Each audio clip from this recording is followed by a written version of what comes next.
সকল ব্রতের শ্রেষ্ঠ একাদশী ব্রত কি জয়। রাধে রাধে। সামনে আসতে চলেছে 7ই জুন, খুবই গুরুত্বপূর্ণ একটি দিন। ওই দিন আছে পাণ্ডবা নির্জলা একাদশী ব্রত। এই ব্রতটি যারা পালন করে তারা সমস্ত একাদশী মানে 24টি একাদশীর ফল লাভ করে। তো চলো আমরা জেনে নিই কীভাবে এই ব্রতটি পালন করব, তার সংকল্প মন্ত্র বা কী, তার পারণ মন্ত্র বা কী, একাদশীর পরের দিন কখন পালন করবে সেই সময়টাও আমি দিয়ে দেব। অবশ্যই কিন্তু পালন করতেই হবে, না হলে একাদশীর ফল লাভ করা যায় না। পাণ্ডবদের মধ্যে ভীমসেন এই একাদশী ব্রত পালন করেছিল বলে এই একাদশী ব্রতের নাম হয়েছে পাণ্ডবা নির্জলা একাদশী ব্রত। নির্জলা মানে জল না গ্রহণ করেই একাদশী ব্রত পালন করতে হবে। কিন্তু যারা পারছো না, বাচ্চা আছো, প্রেগনেন্ট আছো, অসুস্থ, তাদের জন্য এটা প্রযোজ্য নয়।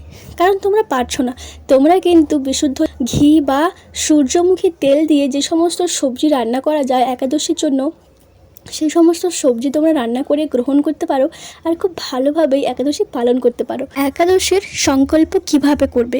একাদশীর আগের দিন প্রাতঃ স্নান করে ভগবানের শ্রী চরণে তুলসী পাতা অর্পণ করে একটি মন্ত্র উচ্চারণ করতে হয়। সেটি আমি স্ক্রিনে দিয়ে দেবো, তোমরা স্ক্রিনশট নিতে পারো। একাদশীর পরের দিন প্রাতঃ স্নান করে ভগবানের শ্রী চরণ কমলে তুলসীপত্র নিবেদন করে পঞ্চ রবিশস্যের মধ্যে যে কোনো একটি রন্ধন করে তোমরা ভগবানকে ভোগ লাগিয়ে তারপর পারণ মন্ত্র উচ্চারণ করে সেই মহাপ্রসাদ গ্রহণ করলে আমাদের পারণ কিন্তু সম্পূর্ণ হয়ে যায়। আমি পারণ মন্ত্রটি স্ক্রিনে দিয়ে দিলাম, তোমরা লিখে নিতে পারো। জ্যৈষ্ঠ শুক্লপক্ষের এই নির্জলা একাদশী ব্রত সম্পর্কে ব্রহ্ম বৈবর্ত পুরাণে শ্রী ভীমসেন ব্যাস সংবাদে বর্ণিত হয়েছে। মহারাজ যুধিষ্ঠির বললেন, হে জনার্দন, আমি অপরা একাদশীর সমস্ত মাহাত্ম্য শ্রবণ করলাম। এখন জ্যৈষ্ঠ শুক্লপক্ষের একাদশীর নাম ও মাহাত্ম্য কৃপাপূর্বক আমার কাছে বর্ণনা করুন। শ্রীকৃষ্ণ বললেন, এই একাদশীর কথা মহর্ষি ব্যাসদেব বর্ণনা করবেন, কেননা তিনি সর্বশাস্ত্রের অর্থ ও তত্ত্ব পূর্ণ রূপে জানেন। মহারাজ যুধিষ্ঠির ব্যাসদেবকে বললেন, হে মহর্ষি দ্বৈপায়ন, আমি মানুষের লৌকিক ধর্ম এবং জ্ঞানকাণ্ডের বিষয়ে অনেক শ্রবণ করেছি। আপনি যথাযথভাবে ভক্তি বিষয় নিয়ে কিছু ধর্মকথা এখন আমায় বর্ণনা করুন। শ্রী ব্যাসদেব বললেন, হে মহারাজ, তুমি যেসব ধর্মকথা শুনেছ, এই কলিযুগের মানুষের পক্ষে সে সমস্ত পালন করা অত্যন্ত কঠিন, যা সুখে সামান্য খরচে অল্প কষ্টে সম্পাদন করা যায়, অথচ মহাফল প্রদান করে এবং সমস্ত শাস্ত্রের সাররূপ সেই ধর্মই কলিযুগে মানুষের পক্ষে করা শ্রেয়। সেই ধর্ম কথাই এখন আপনার কাছে বলছি। উভয় পক্ষের একাদশী দিনে ভোজন না করে উপবাস ব্রত পালন করবে। দ্বাদশের দিনে স্নান করে শুচি শুদ্ধ হয়ে নিত্যকৃত সমাপনের পর শ্রীকৃষ্ণের অর্চন করবে। এরপর ব্রাহ্মণদেরকে প্রসাদ ভোজন করাবে। অশৌচাদিতেও এই ব্রত কখনো ত্যাগ করবে না। যে সকল ব্যক্তি স্বর্গে যেতে চান তাদের সারা জীবন এই ব্রত পালন করা উচিত। পাপ কর্মে রত ও ধর্মহীন ব্যক্তিরাও যদি এই একাদশী দিনে ভোজন না করে তবে তারা যম যাতনা থেকে রক্ষা পায়। শ্রী ব্যাসদেবের এইসব কথা শুনে গদাধর ভীমসেন অশ্বত্থ পাতার মতো কাঁপতে কাঁপতে বলতে লাগলেন, হে মহাবুদ্ধি পিতামহ, মাতা কুন্তী, দ্রৌপদী, ভ্রাতা যুধিষ্ঠির, অর্জুন, নকুল ও সহদেব এরা কেউই একাদশীর দিনে ভোজন করে না। আমাকেও অন্ন গ্রহণ করতে নিষেধ করে, কিন্তু দুঃসহ ক্ষুধা যন্ত্রণার জন্য আমি উপবাস করতে পারি না। ভীমসেনের এরকম কথায় ব্যাসদেব বলতে লাগলেন, যদি স্বর্গাদি দিব্য ধাম লাভে তোমার একান্ত ইচ্ছা থাকে তবে উভয় পক্ষের একাদশীতে ভোজন করবে না। তদুত্তরে ভীমসেন বললেন, আমার নিবেদন এই যে উপবাস তো দূরের কথা, দিনে একবার ভোজন করে থাকাও আমার পক্ষে অসম্ভব। কারণ আমার উদরে বৃক নামে যে অগ্নি রয়েছে, ভোজন না করলে কিছুতেই সে শান্ত হয় না।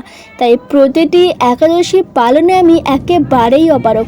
হে মহর্ষি, বছরে একটি মাত্র একাদশী পালন করে যাতে আমি দিব্য ধাম লাভ করতে পারি, এরকম কোন একাদশীর কথা আমাকে নিশ্চয় করে বলুন। তখন ব্যাসদেব বললেন, জ্যৈষ্ঠ মাসের শুক্ল পক্ষের একাদশী তিথিতে জল পান পর্যন্ত না করে সম্পূর্ণ উপবাস থাকবে, তবে আচমনে দোষ হবে না। ওই দিন অন্নাদি গ্রহণ করলে ব্রত ভঙ্গ হয়। একাদশীর দিন সূর্যোদয় থেকে দ্বাদশীর দিন সূর্যাস্ত পর্যন্ত জল পান বর্জন করলে অনায়াসে 12টি একাদশীর ফল লাভ হয়।